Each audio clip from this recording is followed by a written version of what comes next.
Secretary Stilwell, thank you for joining us today. It is my view that the greatest threat to freedom for America and for the world is a China that decides to try and impose its authoritarian system on the world, that it is our highest priority to dissuade China from that course or to confront them if necessary to prevent them from taking that course. Do you agree with that? Senator, absolutely.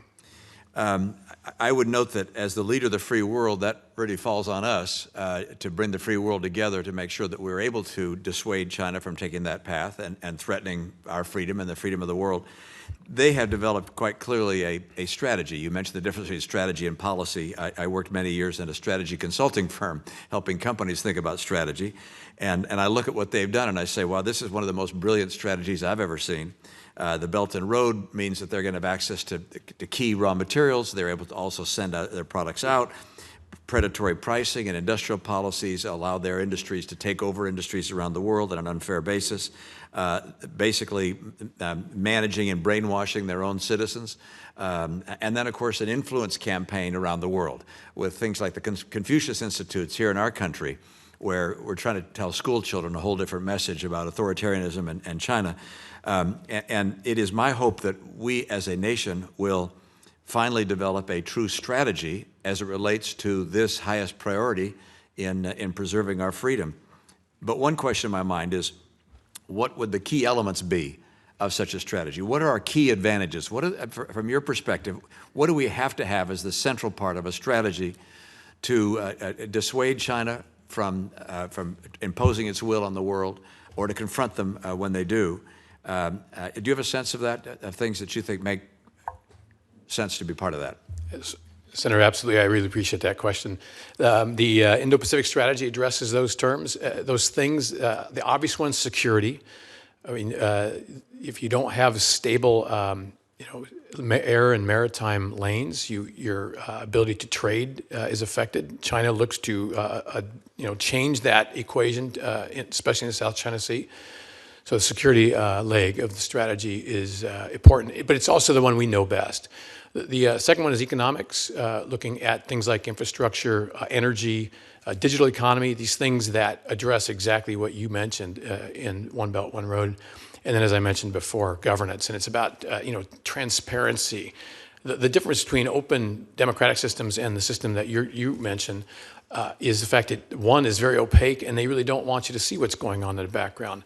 And so one of my goals in this job is to work more closely with groups like the Global Engagement Center and others to expose these things, make them obvious to everybody. And once people see that, once you open this up, this is what Australian John Garneau talks about, casting sunlight on these problems, they tend to go away on their own. An example would be maybe Malaysia's election in bringing Mahathir into power, where it became clear that the One Belt, One Road and these things weren't quite what they seemed, that maybe there was some elite capture and some deals going on that they didn't want the electorate to see, and when exposed, it resulted in a change of leadership.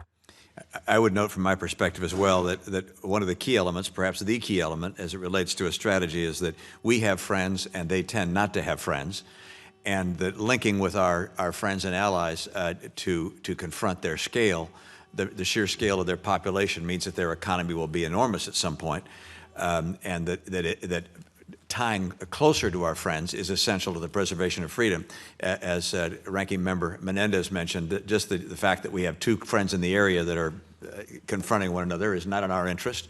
We very much want to have close relations, economic relations with other nations in the world, military coordination and so forth. My impression is that the administration seems to be pushing away the world, and when we talk about America first, that we're giving a message that somehow we don't care about the rest of the world. I know that's not going to be your point of view, but isn't it very much in our interest to draw in the world, to get closer economically, to perhaps, put pressure on China with tariffs on China or other economic sanctions as needed, but that we should be doing just the opposite with the rest of the world, which is drawing in our friends, getting as close as we possibly can so that we can have the economic and political might to dissuade a very authoritarian regime? Senator, thanks for that. And that's a great point. And so I'll point to the, you want to talk about economics and allies, we'll point to the recent conclusion, of course, the bilateral free trade agreement with the Koreans, and hopefully soon a similar free trade agreement with Japan and other allies in the region, doing what we can, at least bilaterally, to ensure prosperity for both. Those things, as you mentioned earlier, the lack of allies and partners on the Chinese side it's to their detriment. It has to do with like-mindedness. And so, I was just recently in Australia with the Secretary. That relationship is going very well. The Prime Minister will be here this week.